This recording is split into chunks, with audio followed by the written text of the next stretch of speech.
Hey everybody, I hope you're doing well. I'm Jacob, and in this video, I'm going to share my dividend income for the month of November in 2023. If you're new here, welcome to the video. If you don't already know, I like to share my dividend income every single month in this portfolio in an effort to be really transparent when it comes to investing. And I hope that this video can inspire you to start your own investing journey as well, because when done right, you can achieve financial freedom and live the life that you want to live. It may take a while. I'm not saying you're going to get rich overnight. It's a long and steady journey, but it's definitely possible. So with that said, let's look at the portfolio here real quick. So right now, the portfolio is valued at $32,600. And so far that puts us at a gain of roughly $7,800 or a total return of 47%. Let's take a peek here at how we performed over the past 30 days. And looking at the numbers, we have a gain of roughly $1,500 or a return of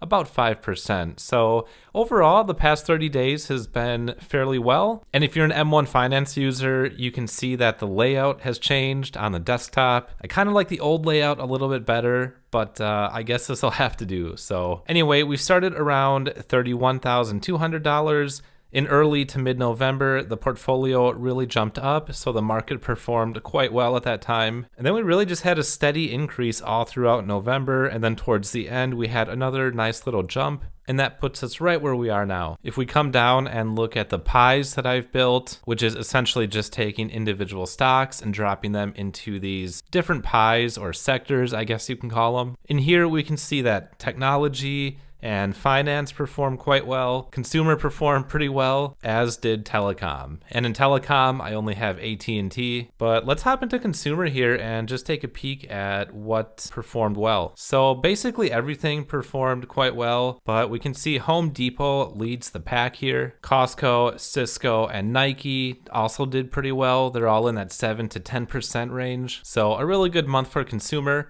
Now, I do want to take a look at tech as well. And really no surprise, we have Apple leading the pack at almost 10% and Tesla coming in with an 8% increase. Of course, they're finally delivering their Cybertruck, so that's been pretty big news for Tesla. But overall, just a pretty good month in the portfolio. I gotta be honest, I haven't been paying too much attention to the markets in the last couple months, primarily because I was focused on getting married. So I just got back from Thailand where I married my wife and kind of just wanted to detach from everything and spend as much time as I could with her. She's actually from Thailand, so currently we are working on the visa so she can come over to the United States. Had a wonderful time. I'll definitely have to make a video about traveling to different countries, like maybe somewhere in Southeast Asia, because you can travel really cheap. Actually, you can live in Southeast Asia for really cheap. There's a lot of really good places where your dollar can go a bit further. But yeah, with that said, let's take a look at the dividends and see what we got for November. All right, so we're gonna start off the month with $4.81. This is from AT&T. And I gotta be honest with you, AT&T is a company that I'm probably gonna sell off here pretty shortly. I feel like nothing good has came from this company in the past 5 years. The share price just seems to constantly fall. They cut their dividends. From what I understand, their free cash flows are pretty terrible right now. So they may be able to pay off their dividends for the next year or two, but after that, they'll probably have to cut them again. And so honestly, this is a company that I'm really just ready to get rid of. Even personally, I'm an AT&T customer and the service just really hasn't been that good. But coming in next is a massive dividend from Enterprise Product Partners.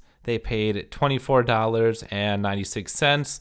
Now, this is a midstream oil and gas company. They do have a really high dividend yield right now. It's right around 7.5%. The share price has performed okay, nothing amazing, but that's pretty much what you expect with an oil and gas company, especially one that has a fairly high dividend yield. But it is nice to see that $25 come in. Following that is $4.26 from Texas Instruments, which is a semiconductor manufacturer manufacturing company. They increased their dividend not that long ago, and one of the main reasons I picked this company up a few months ago, apart from the diversification it adds to the portfolio, is that it has a really good track record of increasing their dividends year after year, their annual dividend growth. Over the past 10 years, their annual dividend growth has averaged almost 16%. And that's a metric that I think a lot more dividend investors have to look at. You know, it's not all about dividend yield. It's not all about share price. There are other factors that you have to look at. And for me, I like to look at how much the company is able to grow their dividends year after year. To me, it shows they have a lot of cash coming in. So naturally, business is doing fairly well. They're able to invest a lot of money back into the company to cover things like R&D, cover expenses, and then they have enough left over to reward the shareholders. Next up is $6.09 from Realty Income Corp. This is a monthly paying real estate investment trust. Haven't put as much money into this just because I was a little worried about the real estate market. I believe the housing market is starting to decline a little bit, at least housing sales. But of course, Realty Income does more commercial real estate. They own buildings that companies like CVS and Walgreens occupy. So overall, a pretty nice dividend payment there. Then we move into Procter & Gamble. I feel like they own just about every household product. It's either Procter & Gamble or Kimberly-Clark, but this month they paid $4.25. Stag Industrial is next. Very similar to Realty Income Corp. They are a monthly paying REIT focused on industrial properties. They paid $2.65. After that is pharmaceutical company AbbVie. Haven't invested a ton in them recently. I did a while back, kind of when COVID started, but this month they paid $6.14. Then we move into Colgate. I guess this is another company like Procter & Gamble that basically makes every item that goes in the house. Very boring company, nothing exciting. Slow and steady share price increase. Nothing that's going to wow you, but they are very reliable when it comes to dividend payments. And this month they paid $2.29. Then we move into National Retail Properties. This is another REIT, but they pay quarterly, and they pay $10.39. 63 cents comes in from Ally Financial. This is one of the larger banks in the United States. I trimmed back my position in this holding significantly when there was a lot of worries in the banking market back in March of 2023, and kept just a very small portion. Following that is Apple, coming in at $2.98. One of my all-time favorite companies. I just love the products that they make. I love their marketing. Steve Jobs was one of the best entrepreneurs that ever existed, and overall just a really great company. In fact, when I was in Thailand traveling for my wedding, I actually bought an iPhone 15. And one thing that was nice is that the iPhones in Asia, well, at least in Thailand, they come with a physical SIM card tray, whereas if you buy them in the US, they don't come with a physical SIM card tray. So as someone who travels, sometimes it's just easier to put a physical SIM in your phone so you can actually use internet. And it's super cheap, a lot cheaper than something like the AT&T $10 per day international day pass. That thing's a total ripoff. Anyway, the next company is Costco.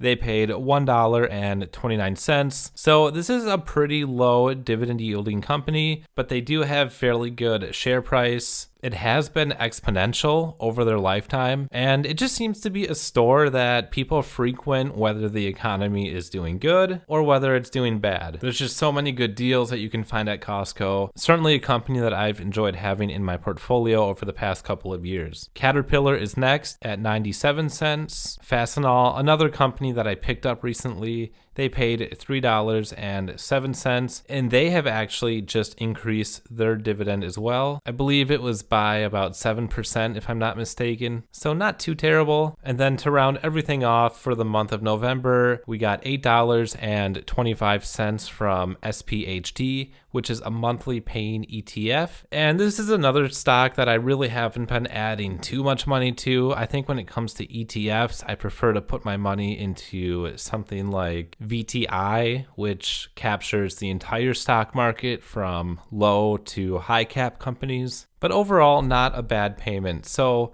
when we add everything up for the month of November, the total dividend income comes to $83.03. So compared to this time last year, we were at roughly $73. So that's a $10 increase there. And then compared to this time last quarter, we got $80. So about a $3 increase there. And by the way, if you want this spreadsheet to track your own dividends, I'm going to put a link below in the description. But what you can do is click on File and then go to Make a Copy, and it'll store this version in your Google Drive. So you can see here, I've been tracking my dividend income ever since I started investing back in 2020. So you can see I started out with $0, then we got about $4. So now we're already over $80 per month, which is super rewarding to see. And another thing I like to add in this spreadsheet is the yearly wage. So I just take my most recent 3 months of dividend income and I break that out over a 12-month period. So currently I'm making $955 a year on dividend income, which puts us at a hourly wage of 11 cents. And that accounts for all hours of the week, including weekends. So I know it doesn't look like a lot, but every single hour that I'm alive, I'm making a whopping 11 cents. Which I don't know about you, but for me, that's really cool and rewarding to see, and I can't wait to see it grow even more. So with that, that's going to wrap up the video. I want to thank you all again for taking the time to check the video out. Let me know down in the comments how much you received in dividend income this month. Love hearing the stories out there of how you grow your portfolio and receive dividend income. So please do share. And if you did enjoy the video, please hit that like button. And if you want more videos like this, hit that subscribe button as well. Until next time, take it easy.